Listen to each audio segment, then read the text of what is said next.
Ketegangan Muktamar XP3 menyita perhatian publik. Dari kubu Agus Suparmanto, Sekretaris Steering Komite XP3 Rusman Yaakob menjelaskan bahwa Agus akhirnya terpilih sebagai Ketua Umum P3 periode 2025 hingga 2030 melalui aklamasi. Namun sebelum sampai pada kesepakatan itu, dinamika internal memicu ketegangan bahkan perpecahan di antara kader.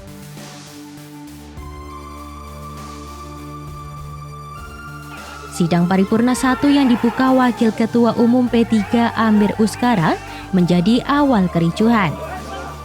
Peserta muktamar sempat menginterupsi dan meminta pimpinan sidang diganti, tetapi Amir menolak dan bahkan melontarkan pernyataan yang dinilai menantang peserta.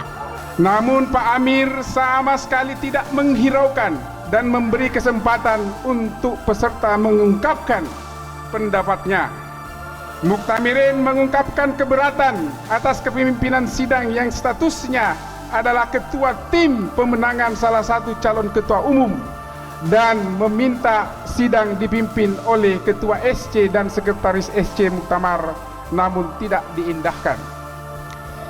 2. Pak Amir mengungkapkan kalimat menantang Muktamirin yang mencederai tata aturan sidang dan keabsahan sidang dengan menghilangkan hak bicara peserta muktamar dengan pernyataan, meski kalian DPW dan DPC, tetapi saya yang menentukan karena saya yang memegang palu. Kondisi inilah yang membuat suasana sidang tidak kondusif hingga pimpinan sidang meninggalkan ruangan. Para muktamirin kemudian menunjuk sejumlah pengurus partai untuk memimpin sidang secara bergantian. Sidang pun berlanjut dengan pembahasan teknis muktamar, penolakan laporan pertanggungjawaban DPP P3 periode 2020 hingga 2025, hingga perubahan ADART partai.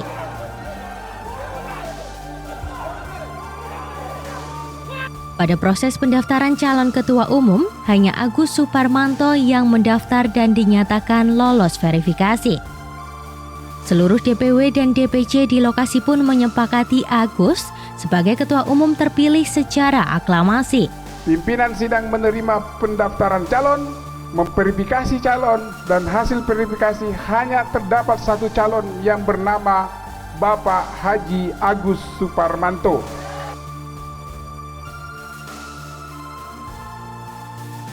Dalam sambutannya, Agus mengajak seluruh kader P3 untuk kembali bersatu dan tidak berlarut dalam konflik muktamar. Ia menegaskan tantangan besar P3 ke depan adalah mengembalikan kepercayaan umat pasca kegagalan pemilu 2024 dan menargetkan partai bisa kembali masuk DPR RI pada 2030. Sejumlah tokoh senior P3 pun terlihat merapat mendukung Agus, mulai dari Romahur Muzi hingga Arwani Tomafi.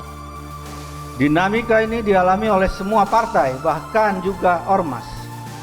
Setelah partai selesai, kita bersatu lagi, bertegur sapa, berangkulan lagi dalam menyatukan langkah bersama, membangun dan memisahkan P3. Namun dinamika belum berhenti di situ. Dari kubu lain, Muhammad Mardiono juga mengklaim dirinya sah terpilih sebagai ketua umum lewat aklamasi. Menurut Mardiono, 28 DPW yang disebut mewakili mayoritas suara mendukung percepatan pemilihan akibat kondisi darurat kericuhan. Di belakang saya ini ada para ketua DPW, ya. Kita ada 28 DPW, berikut dengan para ketua cabang dan sekretaris cabang dan termasuk para pemegang hak kedaulatan, yaitu para muktamirin. Itu hampir 80%, ya, 80% semuanya menyetujui untuk kita mengambil langkah-langkah cepat agar tidak terjadi keributan yang berkepanjangan. Klaim ganda inilah yang membuat muktamar P3 kali ini memanas dan berpotensi menyeret partai berlambang Ka'bah ke babak konflik berkepanjangan.